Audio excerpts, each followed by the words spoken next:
其實很難想象，眼前的這座火山島已經持續噴發了數千年，而它的山腳下是擁有60萬人口的鹿兒島市。只要在這放了幾天，全都是一層火山灰。櫻島是鹿兒島人每天抬頭都能看見的鄰居，不是櫻花聖地，也不能算是島。這裡的人們沒有選擇征服或逃離，而是在長期的相處中學會了適應和共存。當然，火山也給這座城市帶來了肥沃的土壤、溫泉以及特殊景觀所吸引的觀光客。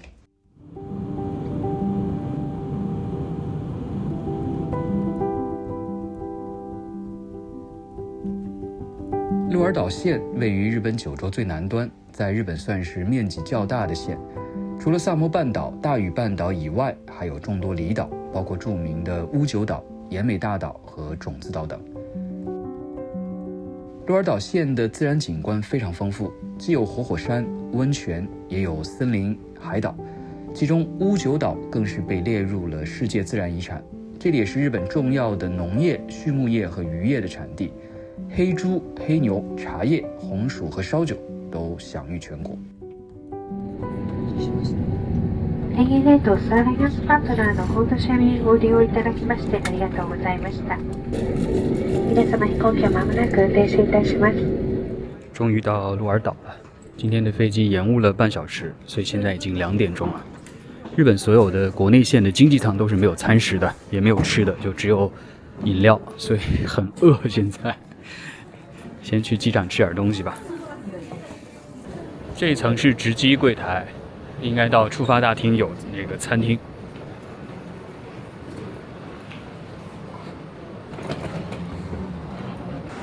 他們這個機場建得還挺漂亮的。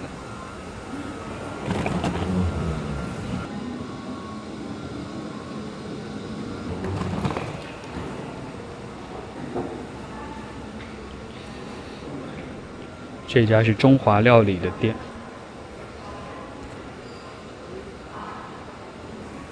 鹿兒島的話，就是這個黑豬比較有名，所以這邊有很多黑豬的料理，黑豬的豬排，然後咖喱。鹿兒島黑豬，這有黑豬的豬排套餐，然後還有黑豬的烏冬麵、蕎麥麵、咖喱飯，其實價格都不便宜，主要是這邊的特產，所以可能相對來說價格就會貴一些。它這個豬排是現炸的，所以非常的酥脆，特別香。而且尤其這個黑豬肉啊，我覺得它確實有它的這個好吃的點。首先肉很嫩，然後咬上去很鬆軟，它不是那種有些豬排啊，你咬的話就很硬，然後咬不動。它這個很鬆軟的口感，這確實蠻好吃的。出來之後，這邊還有足湯，地下1498米湧出的天然溫泉足湯。現在要坐機場大巴去市區了。感謝您乘坐開往鹿兒島市內的南國交通機場專用巴士。Hello, Ramona. I can't shake the simplest feeling. 鹿兒島市是鹿兒島縣的縣廳所在地，也是南九州最大的城市，人口約60萬，在九州各城市中排名第4。城市隔着錦江灣與活火山櫻島相望，火山景觀是鹿兒島最鮮明的城市象徵。今天訂的就是前面的這個 Coco Hotel， 它也是一個經濟型的連鎖酒店，然後在九州地方會比較多一些。已經進房間了，也真的是非常的小，因為從明天開始日本的全國3連休，所以各地的酒店都特別貴，然後我訂的比較晚。然後它好像那種單人的房間反倒是已經賣完了。日本其實這種雙床房真的訂的人比較少，所以有時候它的這個房子反倒是比單人的那個房子還要便宜。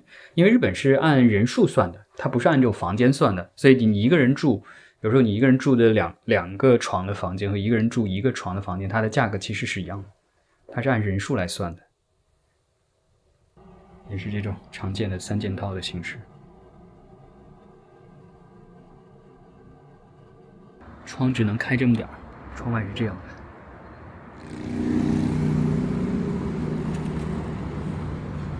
旁邊有一個山叫城山，然後它上面有一個展望台，城山公園展望台。等一下打算去那個地方看一下。然後右手邊这边有一個公園，這條路的話應該看起來是他們的一條主幹道，旁邊的那個綠地的地方是他們的中央公園，然後稍微再往前走一點點有一個西鄉隆盛的像，銅像。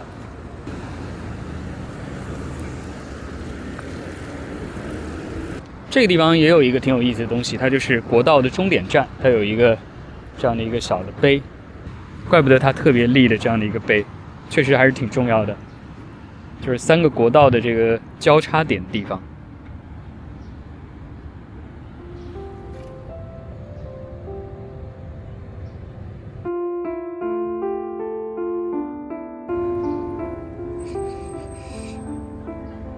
這裡是他們的中央公園。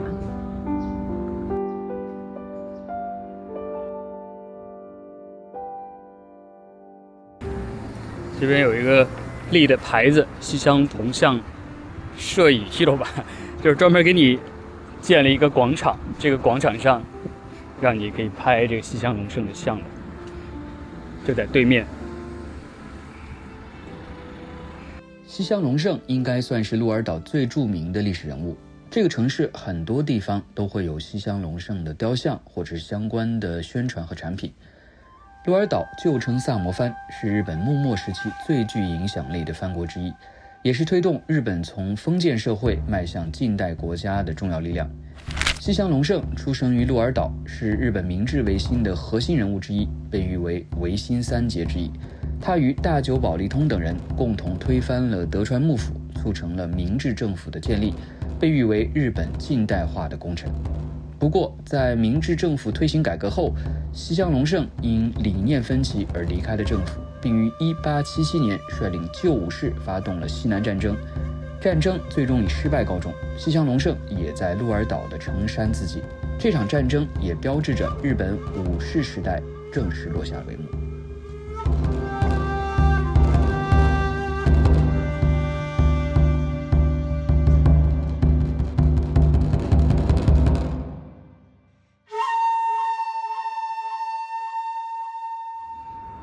然后這個廣場上有一個他們的中央公民館，哇，這個樓看起來真的是非常有年代感了，很古老的設計。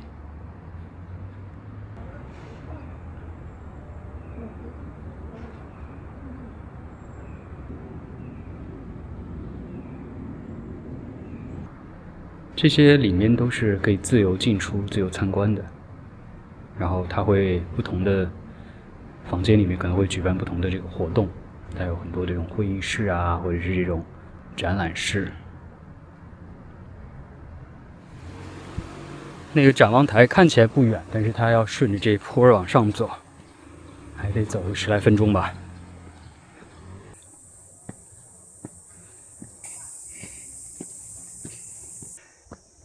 這還挺長的這個路，爬一爬還挺辛苦的。啊，差不多上來了。這個地方已經可以看到對面的櫻島了。有一層雲是擋着的，今天天氣不算晴。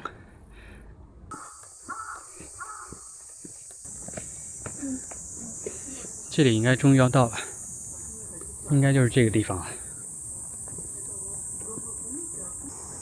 櫻島是全日本所有火山當中最容易噴發的一個火山。最常噴發的一個火山，當地的市民真的是長久以來與火山為伴，與火山為鄰，伴隨着火山一起成長，一起生活。我有一個鹿兒島的朋友，經常有時候他跟他聊天的時候，他就說：“哎呀，今天出門車上又是一片灰，或者今天的灰又厚了很多，就是每天這個小噴發、大噴發特別多，然後他一直有這個火山灰會噴下來，會灑下來。”所以早上出門一看，整個車就是覆蓋了一層這個火山灰，經常的事兒，所以經常得洗車。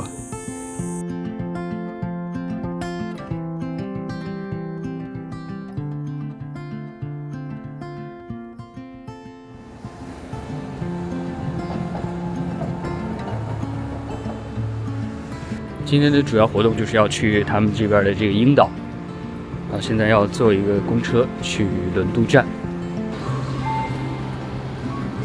終於要坐他們這個路面電車了。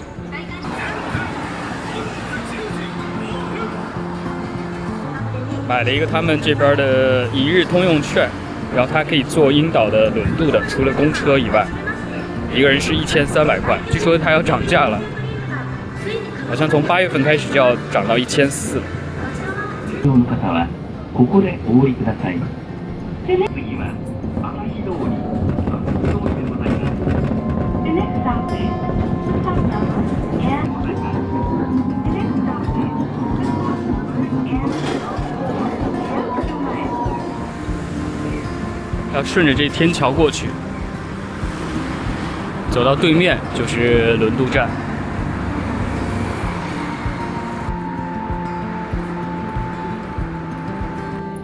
因為買了那個一日通票，所以也不用買票，直接上船就行。我得看一下現在的船是幾點鐘。如果說大家來坐船的話，它的這個運費啊是後付的，就是你直接上船不用買票，然後下船的時候再付錢。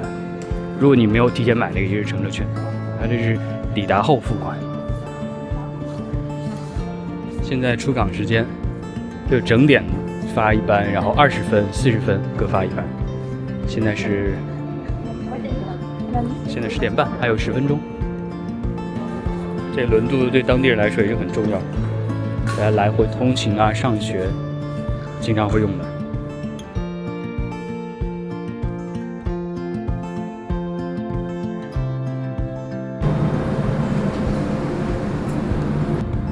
底下那層裡面它是有室內的空間的，可以進去，它有冷氣。這邊就是室外的空間。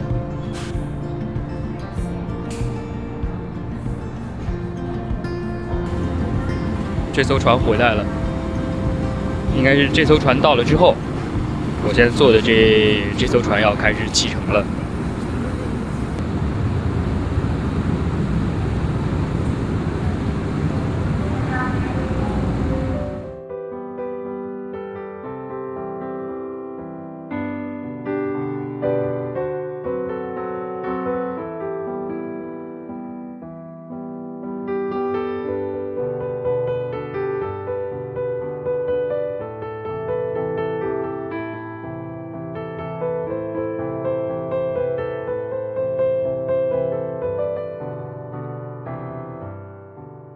与鹿兒島市區隔海相望的英島是日本最具代表性的活火山之一，也是鹿兒島的城市象徵。整座火山南北長約12公里，東西寬約10公里，面積約77平方公里。火山由北岳、中岳和南岳3座火山體組成，其中南岳目前仍保持着較為活躍的噴發活動，因此英島也被列為日本重點監測的活火山之一。歷史上，英島曾多次噴發，其中影響最大的是1914年的大正大噴發，大量的熔岩填平了原本連接英島與大隅半島之間的海峽，使英島從一座真正的島嶼變成了與陸地相鄰的半島。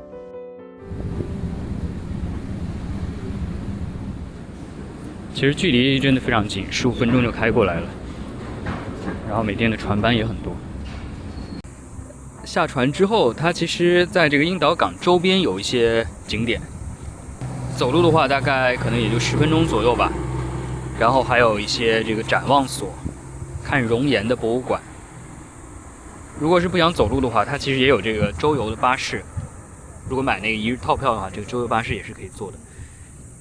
不過就是要稍微等一下，它門口有那個地方有那個等巴士的巴士站的地方，很多人已經在那邊等車了。如果想自己玩的話，這還有租自行車、租汽車的地方。到鹿兒島就是，你看這地上這種灰色的沙子一樣的東西，這就是火山灰。在英島上肯定有，在市區其實也有很多，這種就是火山灰，特別多，地上全部都是。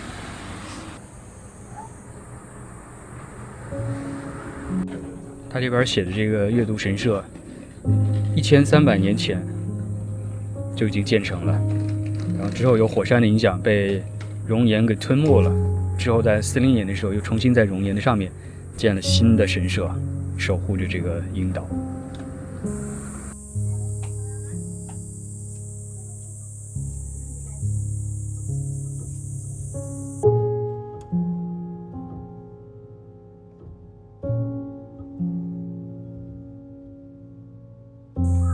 神社上面還有一個小的展望台，可以爬上去看一下。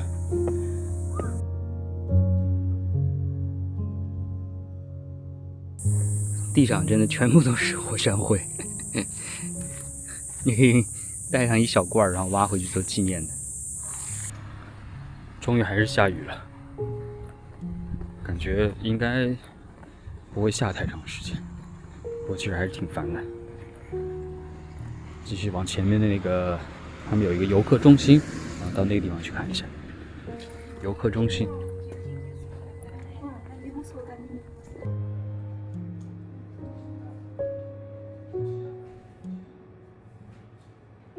他們島上的這個大根，島上的蘿蔔是長這樣的，看起來像一個南瓜的樣子，不像是一個蘿蔔。然後還有就是他們當地櫻島的這個小橘子比較有名，然後他們利用島上的這個熔岩做的一些紀念品，這是燈籠，日本的傳統的這種燈籠。還有底下這個東西，裡面放個蠟燭，上面可以煎茶的，這是熔岩的燈罩。包括這種熔岩的烤盤也有，直接可以在上面烤肉。這其實我覺得真的是挺特色的，其他地方應該是買不到的。然後在這個遊客中心對面還有一個鹿島錦江灣國立公園，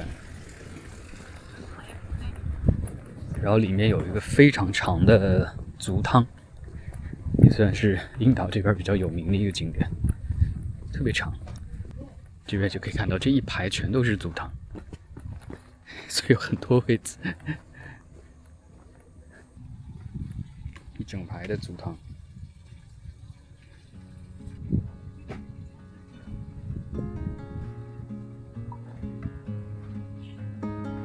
得隨時帶一個小毛巾，否則這種足湯泡腳的時候沒有毛巾擦的話就比較麻煩。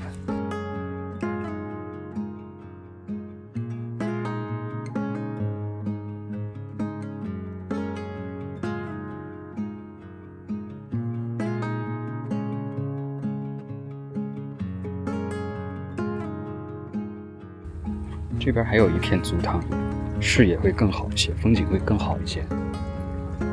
這也在這個台子上。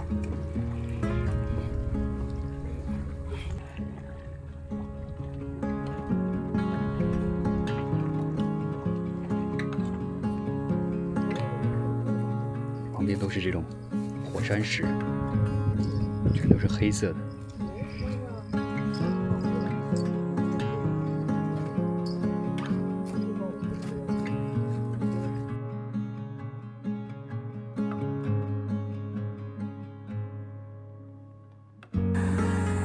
櫻島應該也是配合他們這個火山島的形象，所以你看他們的全家也是這種灰色色調，也不是綠色的。有些地方它是灰色的，是跟這種歷史背景有關係的，但這個地方我覺得應該是跟他們的景觀搭配起來，所以弄的是灰色的這種。所以其實看過去真的灰色会比較多，真的是要跟周邊那種景觀搭配起來，配合起来。這裡有一個他們櫻島的米津の駅，應該有一些特產，可能也有一些餐廳吧，你在這兒吃點東西。裡面有一大片的物產店。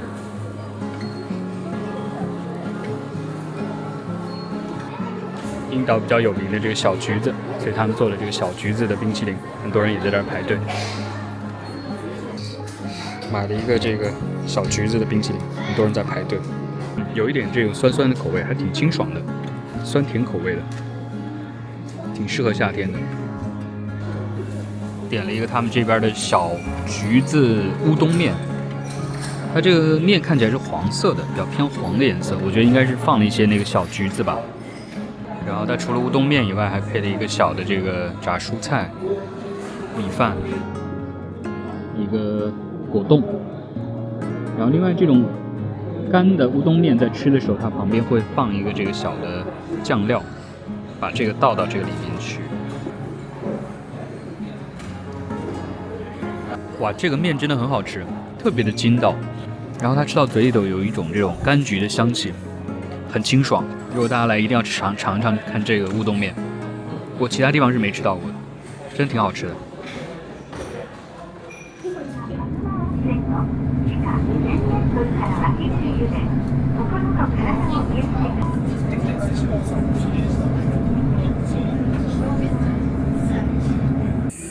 这里有一个汤之坪展望所，应该算是樱岛上很高的一个点了，373米，可以看对面的这个樱岛的。不过它这个巴士啊，真的是比较麻煩，它下一班要1个小时之后才会有，否则就是你在这儿拍照10分鐘左右，再上這個巴士也可以。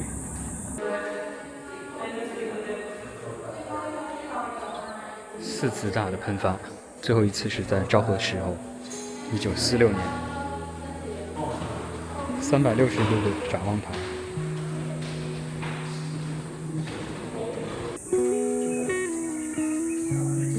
這邊應該是離櫻島火山口最近的一個展望台了。放了很多圓的那個，不知道是木桶還是什麼，它是不是為了擋住那個火山灰滑下來，所以特別賤的那個裝置。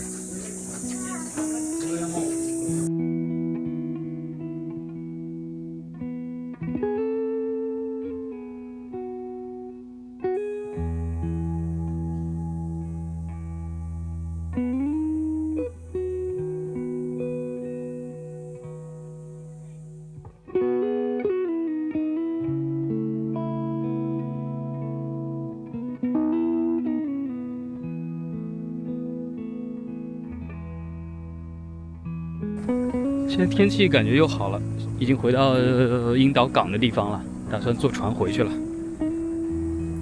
這邊天已經完全晴了。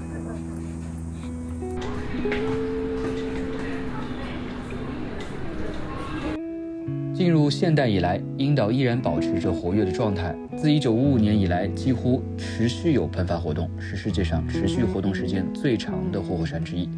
如今約有4000名居民生活在櫻島上。當地也建立了完善的火山觀測、防災預警和避難體系。學校、社區和道路旁也都設有避難設施，並定期舉行防災訓練。雖然火山灰給居民生活帶來了不少的影響，卻也造就了肥沃的火山土壤，孕育出了世界知名的櫻島大根和櫻島小蜜柑等特色的農產品。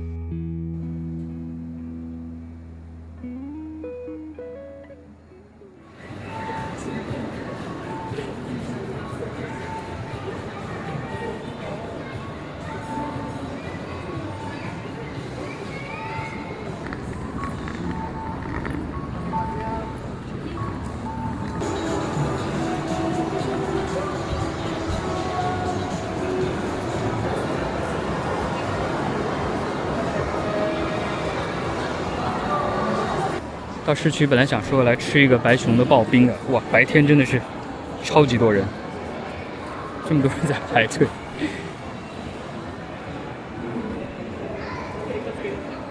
好多人啊！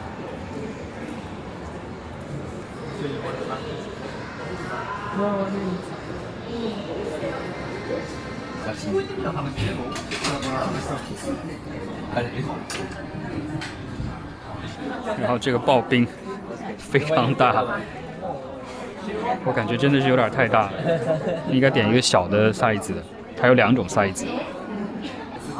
然後他說上面是鼻子、眼睛和嘴巴。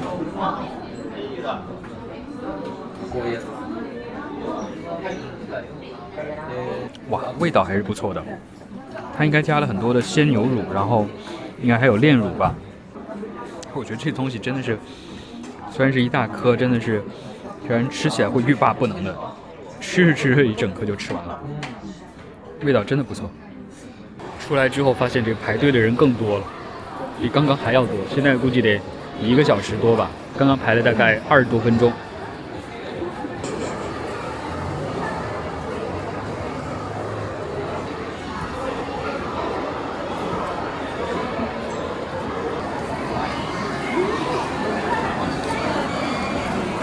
我感覺這條商店街大概有1/3的人都是衝着這家店來的，要麼就是在排隊等進店，要麼就是在外面吃這個外帶。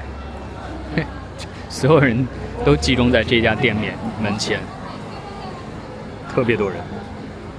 甜食真的會讓大家很開心，因為他們鹿兒島的這個紅薯比較有名，所以他們有這個紅薯的販賣機，紅薯的自動販賣機，就直接幫你烤好的，然後買了可以直接吃的。這個我覺得是當地特色，其他地方應該是沒有的。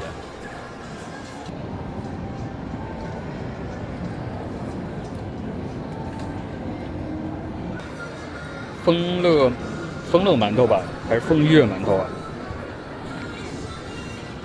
就真的是有點像銅鑼燒那樣，比那個銅鑼燒要厚一點。它是剛烤好的紅豆餡兒，還不錯，沒有特別甜。我覺得甜食的好的標準就是沒有特別甜。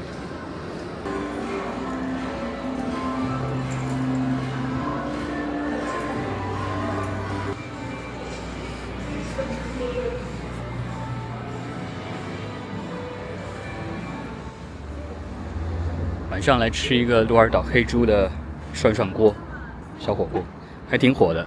預約只能最早到8點半，8點15。還有不同的這種套餐，一般的話是2980，然後還有更貴的3980、4980，可能東西會更多一些。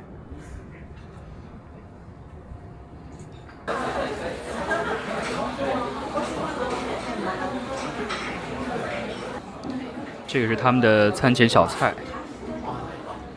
這就是你不用點，它會自動上的，但是要收錢的。這個我已經說了很多次了。日語的話，這個叫お通し，很多這種居酒屋的店啊，或者是晚上那種餐廳，一般它都會自動上一個這個小菜的。肉和菜都上來了，然後這是火鍋的湯，然後他還跟你說，你可以先嘗一下這個湯的味道，然後再放肉和菜。他有一個這個解釋的。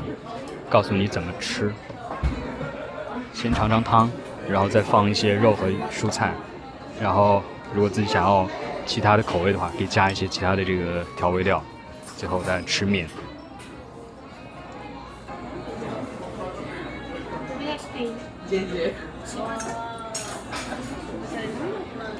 日本就是講究這種出汁，它就是用昆布啊，或者是那種煎魚煮的湯。味道確實不錯，日語叫出汁，中文的話一般就高湯吧。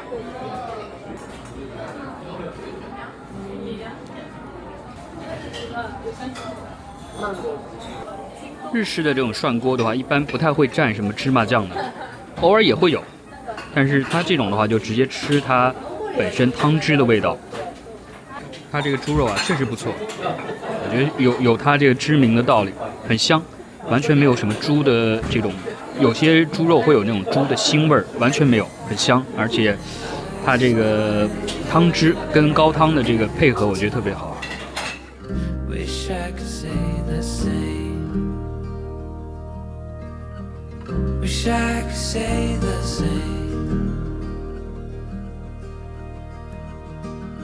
櫻島的不定期噴發雖然確實給當地的生活帶來了不少麻煩，但似乎在某種程度上也成了當地生活不可缺失的一部分。我鹿兒島的朋友常會在自己的 ins 上抱怨又要洗車了，但也時不時會發一張櫻島的照片，感嘆道：今天的小島還挺可愛的嘛。人與自然如何共存發展的課題，在九州最南端的這片土地上真實上演了數千年，今後應該也會長久地持續下去吧。希望大家也有機會能來看看這座有點活潑又有點淘氣，但卻被當地人所喜愛的活火山。感謝大家的觀看，下一期跟老宋一起前往九州鐵路的最南端，看看鹿兒島南部鄉村的真實樣子。I left the whole light on.